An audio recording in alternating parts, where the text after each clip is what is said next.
It's my pleasure to introduce Dr. Richard Barbuto, Professor and Deputy Director of the Department of Military History at the Command and General Staff College at Fort Leavenworth. Rich is one of the world's leading experts on the history of the War of 1812. Since the bicentennial of that conflict began about 2 years ago, Rich has been in demand around the country, and with good reason. He was born in upstate New York, near Lake Erie, site of one of the great naval battles of the War of 1812. He kind of channeled that, and since then, he's made this conflict an almost lifelong study. His book, Niagara 1814, America Invades Canada, published by the University Press of Kansas in 2000, is now considered one of the standard works. Rich earned his undergraduate degree at West Point. He served as an armor officer in the U.S. Army for 23 years in Germany, Canada, Korea, and Kentucky, and of course, my beloved Kansas. He retired from active duty as a lieutenant colonel, earned his PhD from KU, and has been teaching military history at the Command and General Staff College ever since. Ladies and gentlemen, please welcome Dr. Richard Barbuto.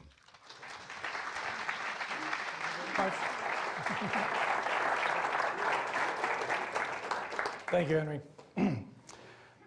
I'm a soldier, as you know, and I like to start all my presentations by recognizing the veterans who are in the audience. So please, if there are any veterans of the War of 1812, if you could... Monsieur, I'm a veteran of that campaign. And who would you be, sir? Oh, I'm surprised you did not recognize me. I'm Jean Lafitte. Welcome, Jean. Well, tell us what you did. Oh, as you know, I am a very big fan of General Jackson, and he allowed me, after he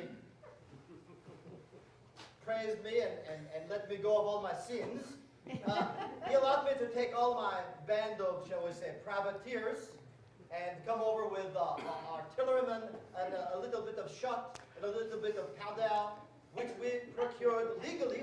I'm certain. We assisted General Jackson in defeating the... Wonderful.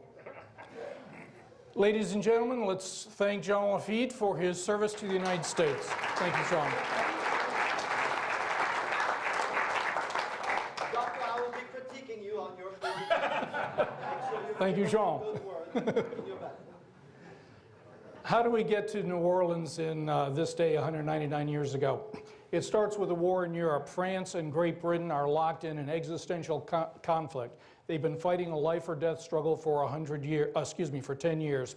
Napoleon is going to, cannot beat the Royal Navy on the seas. He can't do that. Britain cannot defeat Napoleon on land in Europe. They cannot do that. What they can do is have an economic war. So Napoleon starts the continental system. Basically, he forbids any British goods from entering into any ports in Europe under his control, and that's most of them. The British retaliate. They will not allow any goods from any other country into any port in Europe that's controlled by the French. This is an economic war. What it means for us, Americans, we are a neutral power in this war. We are the second largest merchant marine in the world. And in the 10 years preceding this battle, over 1,000 American ships and cargoes are stopped and seized on the high seas by either the French Navy or the British Navy, mostly by the Royal Navy. But what makes matters even worse than that, and driving insurance rates up, worse than that, of course, is impressment. Impressment is a British term for the draft. Royal Navy captains stop any ship on the high seas, line up the crew, and they talk to them. And if anyone who speaks in a British accent, Irish, Scotch, Welsh, English, they're immediately assumed to have been born in Great Britain and therefore subject to the draft. And they're able-bodied seamen. They are then transferred to the Royal Navy vessel. And they're there until they die or until the war is over, whichever comes first. Modern scholars have counted up to 15,000 Americans, some born in Britain, almost all of them American citizens, who are impressed into service in the Royal Navy. Besides all of that, America is pushing westward, and of course the Native Americans are pushing back. A lot of conflict, and what the Americans are finding out is so many of these Indians are armed with British weapons. And the Americans are utterly convinced, not without reason, that it's the British authorities in Canada who are inciting the Indians to resist American movement westward. All of that rankles American national pride. We're a new nation, we're a republic, everyone else is a monarchy, we're very proud of ourselves, and yet Britain is bullying us this badly. So finally, James Madison goes to Congress and he gets Congress to declare war. This is the first war declared under the Constitution. It is our first foreign war. Here are Madison's war aims. He's going to secure neutral shipping rights. He's going to stop drafting American sailors. He's going to stop the British from inciting the Indians. Our Navy is minuscule. We can't confront the Royal Navy on the high seas. What we can do is seize Canada. We'll seize Canada and offer to trade it back to the British. If the British want it back, they'll give us those 3 concessions. If they don't, we're keeping Canada. So that's Madison's strategy. This is what the United States looked like in 1810. The orange there are the states of the Union. The blue are the territories. And in 1803, Napoleon sells all of the Louisiana territory to President Jefferson for $15 million. There's an issue with this. Well, first off, it doubles the size of the United States, but the issue is this. Hardly anybody in that area there speaks English as their first language. They grew up either under French authority or under Spanish authority, which are monarchies, or in the French case, well, no, it was a monarchy when they were part of it. They belonged to France very briefly when France took it away from Spain. And now they're American citizens, and of course they don't know what that means. And neither do the Americans when they go through this territory. Okay, now the state of Louisiana is brought into the Union in 1812, so it's a state just prior to the start of the war. Okay, let's talk about Andrew Jackson. Scotch-Irish extraction. His dad dies 2 months before he's born. He's born on the border between North Carolina and South Carolina. During the American Revolution, he's 13 years old. He's a courier for the militia, and he's captured by the British. And a British officer demands one day that this young lad polish his boots. Andrew Jackson refuses. The British officer pulls out his sword, starts thrashing at Andrew Jackson, and he goes through the rest of his life with scars on his head and his left hand. Andrew Jackson loathes the British, and he's going to get an opportunity to act on that, and you're going to hear about it tonight. He then moves off to Tennessee. He's orphaned the following year, moves off to Tennessee, reads the law, gets some money together, starts a store, buys a bunch of land, becomes a plantation owner. He buys slaves, he gets richer and richer, and he goes into politics at a young age, and Tennessee sends him off to Congress. And a couple of years later, he's risen so far in the Tennessee hierarchy that he then is given command as a major general of the Tennessee militia. Okay, the War of 1812 starts, and in 1813, the Secretary of War divides the United States into 9 military districts. This is the 7th military district, and Andrew Jackson is going to get given command of it. He's got 2 things he has to do. He has to defend the cities on the Gulf Coast. He has to defend Mobile. He has to defend the large port city of New Orleans. But he also has to deal with all the Native American unrest within that area there. Just prior to this, we have the Creek War. The Creeks are in Alabama. There are Creeks that are starting to westernize, if you will, and adopt white ways, and there are Creeks who have been persuaded by Tecumseh that they need to return to Indian ways. So there's a civil war within the Creek Nation. And the Creeks that are called the Red Sticks are the traditionalists, and they are going to break into Fort Mims, not far from Mobile. In Fort Mims, the local settlers have all were drawn together for protection. So there are white settlers, there are Creek settlers, there are people of mixed ethnicity, there are militia soldiers, and they're all in Fort Mims to be protected.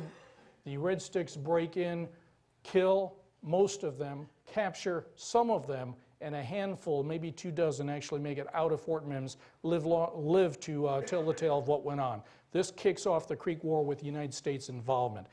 All the local governors respond to that. They send their militias into Creek territory. They go chasing down the Creek Indians. The most relentless commander is Andrew Jackson with his Tennessee Volunteers and his Tennessee militia. They hunt down the Creeks just relentlessly. He's focused like a laser on destroying the Creeks and restoring the peace in the territory. Finally, after about 6 months of fighting, this is one of Jackson's drones flew over the Horseshoe Bend. I found this photo in the archives. Ignore the highway to the left. The Creeks are being beaten battle after battle after battle. They withdraw into their little fortress here at Horseshoe Bend. And they throw a wooden stockade across the top of the cul-de-sac, and Jackson shows up with his army of volunteers and regulars and friendly Creek Indians as well. And he's going to attack the Creeks in this area right here. The first soldier over the stockade is killed. The second soldier over the stockade is Lieutenant Sam Houston. Maybe you've heard of him. And he's wounded as he comes over. The regulars and volunteers spill over the top of the stockade. It's a battle of near extermination. No quarter is asked, no quarter is given. Hundreds of people are going to die in this battle here. But when it's all over, the war chief, William Weatherford of the Creeks, he wasn't there at the battle. He realizes that this is a battle of extermination and the Red Sticks aren't going to win. He walks into the American camp. He walks directly into Andrew Jackson's tent and he offers his personal surrender. Jackson had every right to string him up from the nearest tree, which Andrew Jackson has been known to do, and instead he recognizes the bravery and the nobility of this man, releases him, and William Weatherford is going to return to peaceful life and live to a ripe old age. While all that is going on, the British have beaten the French. Napoleon's wiped, he's done for. The British have a huge navy. They've got a massive army sitting around doing nothing. And the time is ripe now to punish America for starting this war and stabbing them in the back while they are fighting the dictator Napoleon for the good of all mankind. That's how they perceive this. So they divide the troops up, get a bunch of squadrons on the high seas, and they head to America. First we have, let's see if I can get this to work. No, I can't. The Battle of Bladensburg. Bladensburg's right outside of Washington, D.C. Bladensburg's important, not because we lose. In fact, the troops retreat so quickly that they call it the Bladensburg Races. And that's not the British, that's the Americans calling it that. President James Madison, the first and only president of the United States to command on a battlefield, was at Bladensburg. It's never been done before or since. So the presidents are 0 and 1 at the end of Bladensburg. The British roar into Washington, D.C. You know the story. They burn the White House, they burn the Capitol building, they burn a bunch of the public buildings, they eat a dinner in the White House before they burn it that was set out for Madison's cabinet. They have a rousing good time, they loot the city, and then they leave. Meanwhile, up north, another British army goes into Maine, seizes 100 miles of the coast of Maine, and they have every intention of keeping it at the end of the peace. After that, another group, 10,000 British soldiers, leave Montreal, march down Lake Champlain, go to our major naval base at Plattsburgh. It's defended by about 2,000 troops. In a miraculous turn of events, the U.S. Navy in Plattsburgh Bay defeats the Royal Navy Squadron and turns back the British Army. They retreat back to Montreal with every intention of the spring of 1815 starting it all over again. This was a miraculous victory. After that, the troops that had taken on Washington are feeling pretty good about themselves, and they're going to knock out Baltimore. Washington's a dirty village with a couple nice buildings in it. Baltimore is the 4th largest city in the United States. If you've been to the Inner Harbor there, you know it's a massively wonderful harbor. Warehouses are full of goods, all sorts of privateers up and down the wharves. It has been supporting the war to the best of its ability, and the British are going to knock it out. They go first to the Battle of North Point that you see there. The interesting thing about North Point, it's another overrun like Bladensburg was, but this time General Robert Ross, who's leading the campaign, is shot by an American sniper. The British immediately shoot the American who shot their general. Ross is dead. Ross was scheduled to be the commander to command at New Orleans, and he has to be replaced. You know the rest of the story there. The British Army is poised to attack Baltimore. The Royal Navy cannot get past Fort McHenry, Star-Spangled Banner. Now, this is what everybody knows about the War of 1812. You know about the burning of Washington. You know about Fort McHenry and the Star-Spangled Banner. The rest of the story is the Battle of New Orleans, which we all know was fought after the peace was declared, right? These are the two Brits that are going to try to do this. On the right, Sir Alexander Cochrane. He owns the entire Royal Navy on the western side of the Atlantic. He is angry at America. He wants to punish them. It is his duty, and he's been raiding up and down the coast, burning American villages on the flimsiest of excuses. Sir Edward Pakenham, to replace General Ross. Pakenham served under Wellington in the war in Spain on the Iberian Peninsula. Very competent. He's going to be given command after Ross was killed. It does not hurt that Pakenham is the brother-in-law of the Duke of Wellington. Okay, so there's a family connection there. So these two guys are heading towards New Orleans. Okay, here's the map of New Orleans, the part that you need to know. You see New Orleans there. It's about 120 miles up the Mississippi River. Notice Barataria Bay directly beneath that. Barataria Bay is the home of the largest smuggling cartel in the Western Hemisphere, headed by our own Jean Lafitte. It's a smuggling consortium. He's got over 50 ships and over 600 sailors that work directly for him. He claims to be a privateer and is stopping Spanish ships in the Caribbean, stealing everything on them, taking them to New Orleans and selling them at bargain basement prices. And the people of New Orleans think he's a folk hero and a rock star. They love the guy.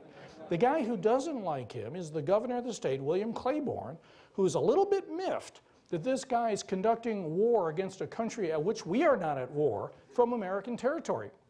And he's also not paying his taxes. So for those two reasons, William Claiborne wants to get rid of Jean Lafitte. Now above there you see two other lakes, Lake Pontchartrain, Lake Borgne. These are very shallow. And the Royal Navy big vessels, the ships of the line and the frigates and the stuff that Master and Commander was sailing, they can't go into these lakes. But the Royal Navy is parked right outside of Lake Borgne. And they're going to use Lake Borgne to get as close to New Orleans as they can. The only thing standing in their way are 5 American gunboats and 2 sloops. And that's these right here. Thomas Ap Catesby Jones is the commander of this little group. He gets in a pass between Lake Borgne and Lake Pontchartrain. He lines up his guns. And the British can't bring their big boats in, but they can bring all their little boats in, all these whale boats that each have a gun mounted in them. 1,200 sailors and Royal Marines are rowing across Lake Borgne all night and into the next morning, and they come upon Jones, who's waiting for them. Jones' guns are higher, they have more range, he opens fire, he sinks 2 of the whale boats. We fired our guns and the British kept it coming. We fired again, and what's the rest of it? There wasn't quite as many as there was a while before. The rest of the song doesn't play out here. The whaleboats swarm over the ships. The guys come over the sides of the vessels, cutlasses and rifles, everything, and they completely overwhelm Jones's crew people on the ships. The ships are captured. They become part of the Royal Navy. They stay there for several years. So the Battle of Lakeborn is not a victory for the United States. But more than that, the so what of this battle is here. Jones was Jackson's eyes and ears on Lake Borgne. He sent a report that the Royal Navy's in Lake Borgne, so Jackson knows the Royal Navy's up there. Once they're all killed or captured, Jackson completely loses track of where the British are. For about 9 days, he has no idea where the British are. And his failure is to send more reconnaissance, more scouts, out to the shores of Lake Borgne and try to figure out where the attack is coming from. Jackson fails to do that. Okay, What you see for Lakeborn there is just a tiny sliver. It's the southwest corner of Lakeborn. It's not the entire part of Lakeborn. But it opens up onto a bayous, and a system of bayous that are going through cypress swamps come very, very close to the Mississippi River. And the shores of the Mississippi on the east side are actually fairly solid ground. So this is how the British are going to come in here through the bayous. The big ships can't make it. So those little whaleboats with those sailors pulling their oars, they're going to shuttle from 60 miles away the British Army, all their artillery, all their gunpowder, to bring them as close to the city as they can to take the city. This is what some of the bayous look like. The water, there's hardly any current whatsoever. Cypress all over the place. A lot of times the sailors have got to use their oars to pull the boats through. It is raining every day, and every night the temperature drops below 32 degrees. Over 200 British soldiers and sailors are going to die from weather-related cold weather injuries, over 200 during this period here. Nonetheless, they make it through. Now, the only thing living in the bayous are what? Alligators, water moccasins, and zombies. So that's what they're having to contend with here. Okay. The British pick up the bayous, and they get deposited. The sailors are going 18 hours a day, shuttling all the troops forward, and they drop them off there. Where's there? Jackson has no idea what's happening until one of his scouts is going down the river road, counts 2,000, estimates 2,000 British soldiers in camp between the cypress swamp and the river, only 7 miles away from the city. That's the first Jackson has seen of these. There are no defenses between that British camp and New Orleans. All the troops are either in New Orleans or they're north of the city. Jackson makes perhaps the most courageous, the most decisive decision he makes during the entire campaign. He's going to attack. He immediately sends the word out to about 2,100 troops. They gather in New Orleans with all their equipment, and he sends them marching the 7 miles to the British camp. They arrive at night. Okay, he brings a schooner with 14 guns. It slips down the river at night. It gets there about 7:30. It drops its anchor. The British guards are wondering what's out there, and the Carolina opens up fire on the British campfires. At the same time, these two groups of Americans are going to attack forward. Now, the group of Americans on the bottom, these are mostly Creoles. These are people who speak French as their first language. It's the uniformed, it's the Santo Domingo Freemen of Color. It's uniformed volunteer companies. There's some Marines and regulars there. It's Louisiana militia, but French is their primary language. And with a little bit of effort, they can understand commands given to them in standard English. Okay. The group above them, these are the Tennessee riflemen that have been serving under Jackson for a year now. They've won the Creek War. They're well experienced. They're good soldiers. And they, too, with a little bit of effort, can understand commands given in standard English. So these two groups... Talk about celebrating diversity 199 years ago. This is what Andrew Jackson's army looks like. Half of them are untrained. None of them have ever worked together, and they're making a night attack against the army that defeated Napoleon. That's what's happening right here, right now. Two groups go forward. They get completely intermingled. Not only is it dark, but there's clouds of gun smoke all over the place, and they fight hand to hand for hours until Jackson perceives that there are British reinforcements coming forward. When he sees that, and it's about 3 in the morning, he orders the troops to withdraw back to New Orleans. This is what it looked like. You can see British regulars, British riflemen fighting the men of color. Interesting here, this here is a Choctaw Indian. There's a company of Choctaw that are working for Andrew Jackson. It really is a diverse force, hand-to-hand fighting in the canebrakes and in the woods out there at the British camp.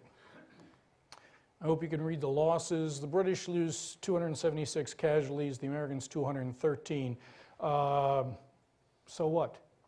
Well, when all of you were taking your boxing instruction back in high school, I think what your coach probably told you to do, the first thing you want to do is hit your opponent in the nose. It will throw him back on his heels. He will be very cautious after that. He will protect his head so he can go for his stomach. and he's going to be a little more cautious in how he treats you. This is exactly what Jackson wanted to do, and it's exactly what happened. Pakenham says, holy cow, I expected, I don't know if he said holy cow. He said, I did not expect the Americans to fight this hard. They're not going to be the pushover I thought they were. I need to treat them with some level of respect. And so that's what Pakenham derives from this nighttime battle. While this is going on Christmas Eve in Ghent, Belgium, a whole bunch of negotiators in their best suits and uniforms are negotiating a peace treaty to end the war. Both Britain and the United States are through with the war. It has been tremendously expensive, and they want to stop it right there. They actually signed the peace treaty. But as you know, the peace treaty has to be ratified by both Parliament and the Senate. Parliament ratifies it immediately, and now it has to go to the Senate to be ratified, okay? And it's on a slow boat, and it's not going to arrive into D.C. until February, and by that time this campaign is going to be essentially over. Okay, December 28th, General Pakenham is going to do a reconnaissance in force to see what the American defenses look like. What Jackson has done in the time he has bought is this. The Rodriguez Canal that you see there, the brown line there, is a ditch about 10 feet wide, about 4 feet deep. It's pretty much dry. Behind it, he throws up a dirt rampart. And he uses not only his soldiers, but he uses slave labor too, and they throw up this wall of dirt, and they start mounting their guns behind it. And that's what the British see. So Pakenham sends 2 of his 4 brigades forward. They get kind of close. You can see they're still quite a ways away. The American artillery opens fire. Pakenham calls off the assault because the Americans are in a fairly strong position. And he thinks that the soft spot in the defense, and I can't seem to get this baby to work. Oops, I'm sorry, don't want to do that. Is where you see the semicircle there. That appears to be the weak point in the American line, or so he thinks. So he's going to prepare a deliberate attack, and that's where he's going to aim it. Now, this is an artillery battle. You always hear about the Kentucky riflemen and stuff like that, and all of that occurred, and that's true. But it's largely artillery that's going to be the big killer in the battle. For those of you who like numbers, I have the numbers here. If you want, I'll give you, we'll have a quiz afterwards and see how well you do there. But the thing I want to tell you on this slide is this. The guns they're using, there are some field pieces with large wheels, but the vast bulk of the artillery for both the Americans and the British are naval gun carriages. As such, they're on iron wheels. These don't work well in Louisiana mud and clay. So you have to put the gun up on a gun platform. A gun platform is a bunch of timbers nailed together as flat as possible, as level as possible, so when the gun recoils, it's on the platform and you can push it forward fairly easily. So we have the naval gun carriages on the gun platform. Now the other thing we know about the Battle of New Orleans, right, is they built the wall full of cotton bales. Yes, there are cotton bales in New Orleans. There are 10,000 or more cotton bales in New Orleans, sitting in warehouses, ready to be sold. The Army gets about 150 of them, and what they do with them is they build the gun platforms with them. They put a layer of cotton bales down, put the timber platform on top of it. This gives them a very steady platform, and it's elevated, and the British guns are not, and they don't have cotton bales. They're on nasty old gun platforms sitting in the mud, okay? And I show you the 2 cannon here. This is a naval long gun. The other one on the right is a carronade. If any of you want to know what a carronade is, it's that fires a big bullet, has a short barrel, and when it hits something, it'll blow a hole through it. Or so Pakenham thought. Okay, the 1st of January, Pakenham's got his artillery in place. He has more artillery than the Americans do. He puts it in 3 batteries down here. Jackson spreads his gun over 7 firing positions, covering his entire line. The British open fire. Their intention is twofold. One is to knock out the American guns, and the other is to blow a hole through the mud wall. They get through almost all of their ammunition. They have knocked out no American guns, and there's no appreciable hole anywhere in the wall. These big iron balls are hitting the mud and burying themselves in it, and nothing's happening. So Pakenham says, well, the artillery's not the solution. Now I got to go back and come up with something else. But it takes him 7 more days to bring down more artillery ammunition to replace what he's fired and to get his troops ready to get over that canal. Okay, here's a view from the front on the 8th of January. You see Jackson on the Rodriguez Canal. The British are right across from him. He's built 2 more defensive lines behind him. So if he gets pushed off of the Rodriguez Canal. His troops will just fall back to the next line and do it all over again. The British don't know those lines exist. He also brings a bunch of naval guns and puts them on the other side of the Mississippi River. And what they're going to do is when the British march forward, these artillery guns are going to take the British in enfilade. They're going to fire straight down the flank at them. Now, Pakenham is aware of these guns across the river, and he's got to do something about it. And so he's going to try to do just that. Okay. Meanwhile, a whole bunch of reinforcements from Kentucky show up. Jackson is joined by 2,368 Kentuckians, and only 1/3 of them have weapons. Jackson is given to hyperbole, and sometimes he has said things that were not politically correct. And he was heard to say, I've never seen he's mad, I've never seen a Kentuckian without a gun, a pack of cards, or a jug of whiskey. Nothing traveled faster between New Orleans and Kentucky than that quote right there. And from that point on, the Kentuckians not only dislike Andrew Jackson, they dislike anybody from Tennessee. That animosity exists to this day. Now I ask you in today's day and age, can you imagine two states that are right up against one another, that have animosity that's existed for this number of years from an event? I don't understand that. Okay, the British now, Pakenham's plan. He knows where the weak link is. He's going to make his main attack against the weak side of what he perceives to be the weak side of the American line. So Major General Gibbs has a brigade. He's going to attack there. General Keane is going to attack in the south. General Lambert's going to be in the center. He's going to be the reserve. So if he makes a breakthrough, these guys will run through the breakthrough. But the key part of this attack is going to be Colonel Thornton. He's going to cross his brigade across the Mississippi River in the middle of the night, and he's going to take out all the artillery pieces that are on the other shore of the Mississippi.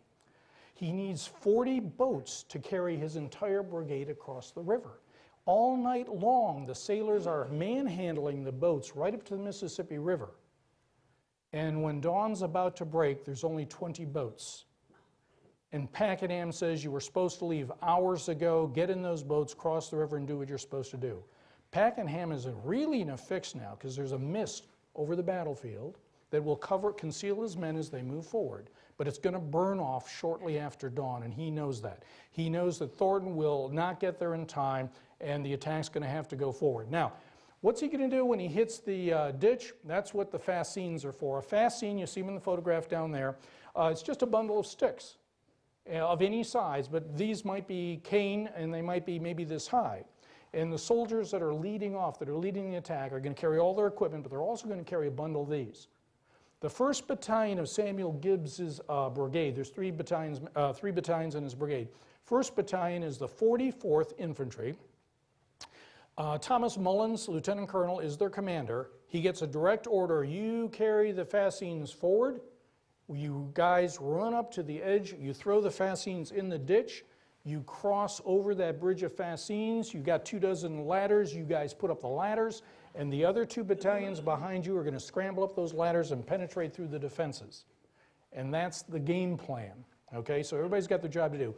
At the last minute, Pakenham tells Keane, don't make your attack directly along the river. Send one group ahead to pin down the Americans, but I want the rest of your brigade to veer off to the right. And you're going to come up on Gibbs's flank as he's making this breakthrough, and you're going to add mass to that breakthrough. So not a bad plan, and here's where it starts coming apart.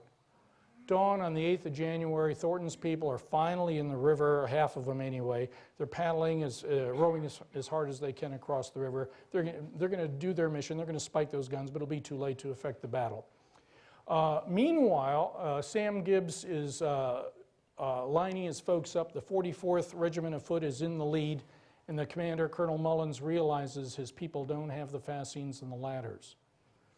They passed them in the middle of the night when they were moving forward to their attack position. He realizes it's almost dawn, the attack's going to kick off, and I don't have the fascines and the ladders. He sends his troops backward to get them. Pakenham and General Gibb, in this case, order the attack forward. And 2 battalions are running up to the ditch expecting the 44th to have made a bridge for them. And as they approach the ditch, there is no bridge. The mist is going to burn off, and Keane and Gibb, their soldiers, are going to be caught on a flat plain and torn apart by American artillery. And when Keene's men veer to the right, they're going to cover up the field of view of the British artillery, who can't fire for fear of hitting their own people. The British soldiers very valiantly charge forward until they're being ripped apart by American artillery and American rifles, and the troops falter. General Gibb is swearing at the top of his lungs, and people hear him say, "When I find Mullins, I'm going to hang him from a tree today." Moments later, American rifle fire kills Sam Gibbs. General Keene is riding in front of, he's on horseback too, rides to the front of his troops, try to get them moving forward again because they're stuck in place and they're trying to fire at the Americans very ineffectively. And as he's urging his troops forward, he gets several bullet holes in him. He's not killed, but he is evacuated off the battlefield. General Pakenham himself sees the attack falling apart. He gallops to the front of the line, trying to urge his troops into the ditch and up the wall. And he gets 3 American rifle bullets through him, and he's killed before he hits the ground. General Lambert gets reports that he's the only general officer left on the battlefield. He sees bodies everywhere, and he very wisely at this point calls off the attack, and the British fade backwards, and the major battle of the 8th of January is over. Look at those numbers. Britain has rarely suffered a defeat as catastrophic as the Battle of New Orleans. They got out with their lives. Now they make a couple attacks on Fort Boyer and Point Petrie in Georgia and St. Mary's Village, and they burn that down. There's other actions going on until they finally get word that the peace has been declared and the war is over. Okay, why did it happen? First off, the Royal Navy never tried to clear the Mississippi River. There's a fort in the way, but it's possible that the big boats that the Royal Navy had could have moved past that fort, pulled right up to the city of New Orleans, put the fired hot shot, where you take an iron ball and you put it in a furnace, get a glowing cherry hot, and fire it into the warehouses or the building in New Orleans, and burn New Orleans down. That was a possibility. They chose not to do that. The supply line between the Royal Navy and all the supply boats and the Army was 60 miles long. 58 of those miles are across water, and it's people in rowboats in horrible weather conditions moving supplies across Lakeborn and up the bayou to supply the Army. And that caused a delay. And it was that long delay that allowed Andrew Jackson to put together this really superb linear defense. Andrew Jackson has won all of his campaigns up to now by attacking. This time he's wise enough that after the night attack, he's going to go in a defensive position, which is uncharacteristic of Andrew Jackson. But the intellect tells him that's how he's going to win here. And of course, there's the delay in the attack on the West Bank, and the American cannon are firing up Keene's troops as they're trying to cross the flat open field before the Rodriguez Canal. And of course, there's a failure to bring up the fascines and the ladders. Mullen is going to get thrown out of the Army in disgrace. His battalion will do better on an attack later on. But the lack of those fascines and ladders, that even if the British had gotten to the canal, the Rodriguez Canal, there was no way they were going to get over the top. Keene's advance goes in front of the British artillery, and it cuts out the field of view, and that's pretty hard. The British artillery has hardly any impact on the battle at all. The British are firing rockets, okay, which are very inaccurate, can't hit anything, but the Americans are used to rocket fire, and they're not afraid of it anymore. So there are rockets streaming over the American lines that, frankly, the troops more or less ignore. But what everyone in America picks up on, they don't know about any of those other things we talked about. What they pick up on is the last line. It's Andrew Jackson's leadership, his drive, his refusal to accept any result other than victory. And that's what gets flashed across America. Interestingly enough, the news of this catastrophic defeat for the British and this glorious American victory hits the East Coast just before The peace treaty does.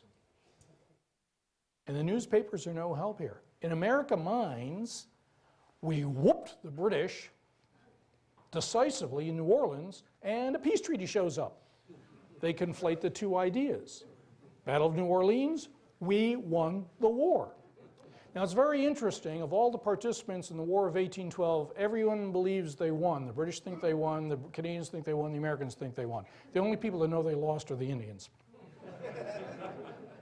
So what's the result of the Battle of New Orleans? Now, y'all know that the Civil War is the great watershed in American history. Americans really don't know much before the Civil War. They really don't. Up until that time, the Battle of New Orleans was celebrated right along with the 4th of July. It was such a tremendous American victory after 2 years of defeats that the whole nation celebrated the Battle of New Orleans until the American Civil War, and then it was pushed off on a back burner. So Britain, and indeed much of Europe, are a little less contemptuous of the United States. America is just this Republican smudge somewhere across the ocean that doesn't amount to anything. The people are rude, crude, socially unacceptable. Us in Europe are far superior, certainly more culturally, more intellectually advanced than anybody in America. These guys are hicks. These guys are rednecks. I don't know what. Now, after America delivers this defeat to a very professional British Army, all of Europe kind of says, oh my gosh, well, maybe America's somebody to deal with. More importantly is the second bullet. In America, which has been bitterly divided by this war, a whole bunch of Americans didn't want to get in the war and will not support the war. After this victory here, there's a new pride in being an American. We whooped the best there was. And it's a pride born out of, and confidence born out of this victory. And it lasts for decades. It catapults Andrew Jackson onto the American stage. He was a Tennessee politician. Now he's the best general America has ever had since George Washington. And it alone is powerful enough to propel him to become the 7th president of the United States, which gives us Jacksonian democracy and everything that comes with that. So Jackson is made at the Battle of New Orleans. He's made president right there 199 years ago today. The Native Americans are now all but subdued. Remember, under Tecumseh and under the Creeks, it was all an Indian confederation that was going to resist white settlement westward. This is the last time, the Creek War was the last time the Indians could put up a viable, serious military opposition to white expansion westward. The last time they could do it, and it collapses here. Among 1812 historians, we still argue over who won the war. Everybody knows who lost the war, and it's the Native American Indians. Okay, there were two parties during this period here, the Federalist Party and the Republican Party. The Republican Party of these days is really the Democratic Party today. There's a lineage straight through there. They call themselves the Republicans, but it's the current Democratic Party. The Federalist Party has opposed the war. They were very popular. They were winning state elections, all up until today, 199 years ago. After this battle ended the war, and we apparently won the war, then the Federalist Party was considered treasonous. The Federalist Party could never again put up a candidate for the presidency. They were in state politics for a little while, and then they completely disappeared. And years later, they're replaced by the Whigs. We go back to a two-party system. A political party is destroyed largely because of the effects of this battle.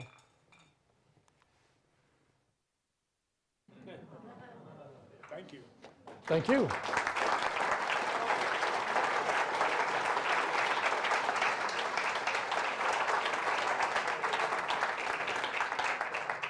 Yes, please. Yes, sir. How did Andrew Jackson, having no military training at all that I know of, you know better, I'll take it back, but he had no military training, never went to West Point, never went anywhere, never even went to Fort Leavenworth and Command General. I know. I stay awake thinking about that one. Right. But I mean, he had no training at all that I know of. Right. How did he learn his strategic? How did he come by his... The power of his intellect, he came by it naturally. He really did. For that very reason, people know that he's had no training. He was an Indian fighter. He was in the Revolution as a 13-year-old boy, and he just kind of understood it.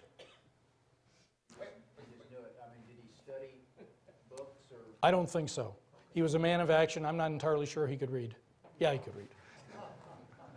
And as a man of action, I want to take one action, which is first, I want to thank Rich and the Military History Department of the Command and General Staff College. We've had this partnership with Command and General Staff College for about 4 years now. You guys are really fantastic. Thank you. You know, as I told you at lunch today, you know, the talks that you folks have given us range from like really very good to extraordinary. So I want to thank you. I want to thank Command General Staff College for being part of the Kansas City Public Library and bringing us all these great programs. The second thing is we do have a bit of time for questions. All I ask, Rich, is so everybody can hear it, is repeat the question once it's asked. I think we have about 10 minutes for questions, so fire away, as it were. Terry. Was Mullins drunk? Was Mullins drunk? I don't know. I don't know if he was. Good question, though. Very, very possible, but I don't know. Was Mullins drunk? Yes, please. Your presentation focused more on maybe some of the mistakes that the British made. Right. And yeah, I was wondering more, was that the cause of the result, or was Andrew Jackson more his genius somewhere in there? Why did the battle result the way it was? Was it because of British mistakes or because of Jackson's genius? And all I have to say is I love people like you because that's why people like me can sell books. I don't really know. The British made some mistakes, but by and large it was misfortune. There were some things that were just, the British soldier and sailors, I can't imagine anybody who was more determined to make this campaign work under horrible physical conditions. The fact that they could even bring 5,000 or 6,000 people to the Mississippi River, to me, is mind-boggling. I wouldn't want to be going through a bayou in January, all the zombies.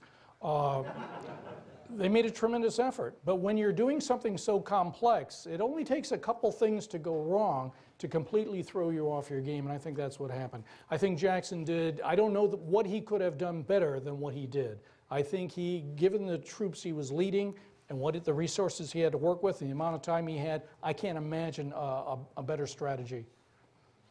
Yes, please. How critical was Jean Lafitte's support? Oh, how critical is Jean Lafitte's support? Wonderful, thank you for that. Does Jean Lafitte want to answer that before I tell him the truth? Okay, as you may know, the British came to Jean Lafitte and asked him if he would come in on their side. They would pardon all their sins, give him tons of money, if he would support the British attack on New Orleans. He said, give me 2 weeks to think about it.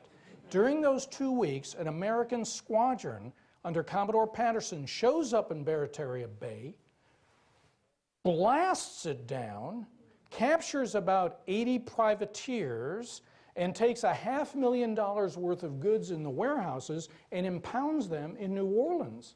Despite all of that, Jean Lafitte travels to New Orleans, walks into Jackson's headquarters, and offers his service to Jackson. No one knows really what was said there, but I think the trade was, if Jean Lafitte supports the Americans in the defense of New Orleans, all of them get pardons.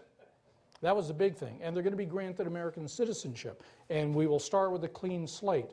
He brings artillery pieces.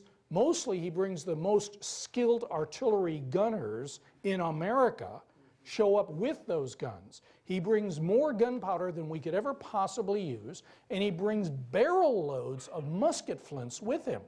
It is the resources that Jackson needs to win this victory. He's thrilled to have Jean Lafitte there. Yes, please. Your area of expertise actually, at least as advertised, is the Niagara Bend. Right. There are those of us who believe that Yorkville was a far more defining moment than the Battle of New Orleans. Which battle? Well, when General Bradford beats the Americans just north of Niagara Falls. Okay, you've lost me here. Are we talking Lundy's Lane? Well, I'm sorry. America goes northward. General Bradford beats Ranford beats the Americans at Yorkville just north of Niagara Falls, up in your area. Okay, boy, I'm familiar with that. I'm unfamiliar with that, I'm afraid. Braddock, he's talking about the attack on Canada that failed. Oh, the attack on Quebec City during the Revolution? No. Yorkville. You talking about on the St. Lawrence River? Queenston Heights. Queenston Heights. Isaac Brock. Got it. Thank you. All right. And your question was that was a more decisive. As a historian, which one of the two battles would you say was a more determinative sort of thing of the way the war was going to go? Because obviously, if we moved into Canada, New Orleans would. Right. It would not have been fought. That's right. Queenston Heights in October of 1812 stops the second of three invasions that America makes onto Canada in 1812. Isaac Brock defeats the Americans very handily right across the Niagara River. In doing so, the second invasion is halted. The third invasion halts as well. The war slips into 1813.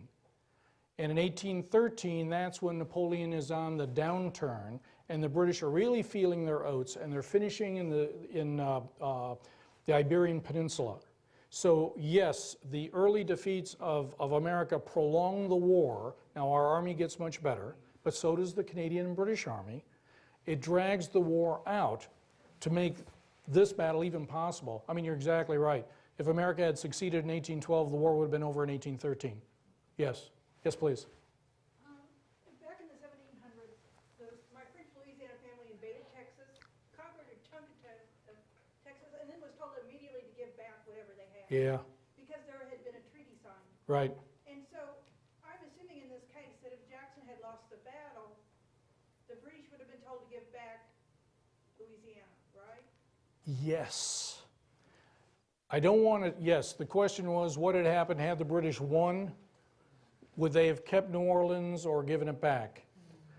I think all the scholars agree, since the peace treaty was signed and Parliament had already ratified it under the Battle of Status Quo Antebellum, that anything the British gathered after the treaty was signed would be turned back over to the Americans. So the British were going to steal what was in the warehouses, but they weren't going to keep it. They would have had to give it back, yeah. They would have occupied it for a few months until they got an eviction notice. Yes, please. Why didn't the British use the Mississippi to supply their camp? Why didn't the British use the Mississippi to supply their camp? Good. Partway between New Orleans and the mouth of the Mississippi is Fort St. Philip. It's built on a little jut of land. Sailing vessels would hit that corner. It's like West Point. And if the wind wasn't just right, they would take them forever to tack around that little bend. And all the big guns in this American fort would have fired them up. It is possible they could have gotten through that. They might have made a land attack. There were ways to take down Fort St. Philip. They never tried to do so until after the Battle of New Orleans. They got to the fort, They had an exchange of artillery, and the commander just pulled back. But yeah, they didn't try it until after this battle. They probably should have tried it in the first weeks of the campaign. Yes, please. Has this battlefield been preserved? Has the battlefield been preserved? About 2/3 of it has. The rest of it has been eroded into the Mississippi River. Who all has been there to Chalmette? A bunch of folks. Good, that's great. Anybody have any opinions on that? I mean, it's still fairly flat. A third of the battlefield is gone. Other than that, it gives you a sense of what the topography is. It's pretty well preserved, and what the National Park Service has done to their credit is they rebuilt the wall. Line Jackson, yeah. Yeah, I mean, it's all gone, but they have rebuilt it. So And it's worth going to. oh, absolutely. Yeah. Is that still that way after Katrina? Yes. Yeah, isn't it? Yeah. Yes, please, sir. How did Jackson handle the people in New Orleans that wanted to make peace with the British? Oh. What did he do to them? I don't know that he did anything to them. He declared martial law in New Orleans, and the folks in New Orleans were all happy after this battle, and they thought he would take off martial law, and he didn't. He gets charged by the local judge. He actually, after he finally stops martial law, he's actually tried for, he's acquitted. No, he's not acquitted. He's convicted and fined, I think, $1,000 for the prolonging of of martial law unnecessarily. Yeah. Anybody know any more details about it like that? It was Judge Hall, who he was about ready to throw in jail. He may have put him under house arrest. I mean, he was ugly between the citizens of New Orleans and Andrew Jackson. Then the first Mardi Gras came and nobody cared after that. So. Yes, please, sir. You mentioned some debate as to who's the winner. What was the victory that the British took? What was the victory that the British took? Yeah, you said we know the Indians lost. We think the Americans think they As far as the Canadians are concerned, the War of 1812 is their American Revolution. And they've been celebrating that war as a victory for the past 2 years. And I'm persona non grata up there. No, it's not true. To them, the War of 1812 is a big deal because they defended the physical integrity of Canada, and they threw back. How many different invasions and raids do we make? I think the number is something like 11 or 12. All of them ultimately unsuccessful. Some of them came real close, but ultimately they defended Canadian territory. Yeah, and the British are very happy about the results because they don't even, it doesn't even register today on the British radar. Their war was the defeat of Napoleon, for which they are justly proud. They stuck through it, they spent an awful lot of money, they lost a lot of people, and they defeated Napoleon, not single-handedly, but they were a huge contributor to that. And that's what they take out of 1812, is the war against Napoleon. And they had a sideshow on the other side of the Atlantic. Yes, please, sir.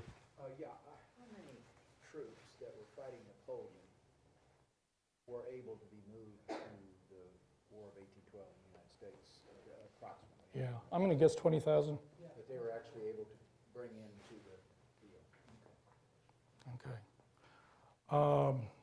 Henry, 2 more questions? All right. Yes, please, sir. How good of a military strategist was Tecumseh? How good of a military strategist was Tecumseh? A strategist, not very good, I'm afraid. He and his brother, the Prophet, managed to incite a lot of Indians to fight for them, and that was their big accomplishment, is recruiting a lot of warriors from many tribes that came together and fought under him. That was very good. As a tactician, he was, we have a saying in military history, your army doesn't have to be good, you just got to be better than the other guy. Tecumseh was better than the other guy, if that answers your question. Okay. One more question, please. You're pointing, and this gentleman right here. Did any other, besides France, did any other European powers save American ships during the war or attempt to? Good question. Did any other European power attempt to steal American ships? No, save them from the British. From the British, no. I'm unaware of anything going on like that. America was very much on its own. Europe was, by this time, was very much divided. You were a friend of Great Britain or you were a slave of Napoleon, but there was no in-between ground. Russia tried to play that, and they did okay. Russia did okay, but not on the seas, not with their navy. If that answers your question, yeah. Hey, Rich, moderator's choice, one final question. The way you've positioned all this, the war, the Battle of New Orleans, actually, it's pretty significant in American history, and yet, you know, the War of 1812 is almost forgotten.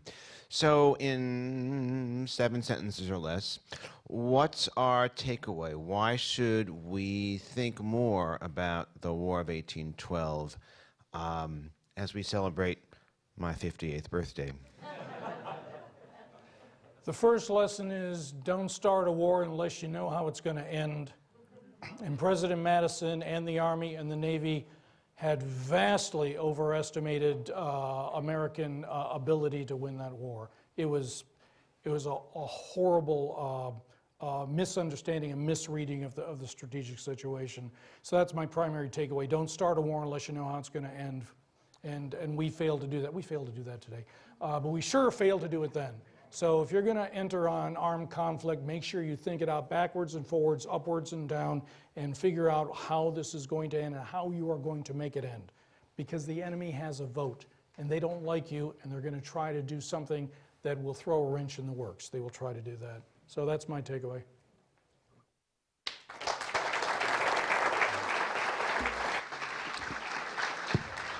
So, you know, Rich has volunteered to come back in the fall to do the 200th anniversary of the bombardment of Baltimore and the Fort McHenry situation. I think we'll have you back, Rich. Thank you, Henry.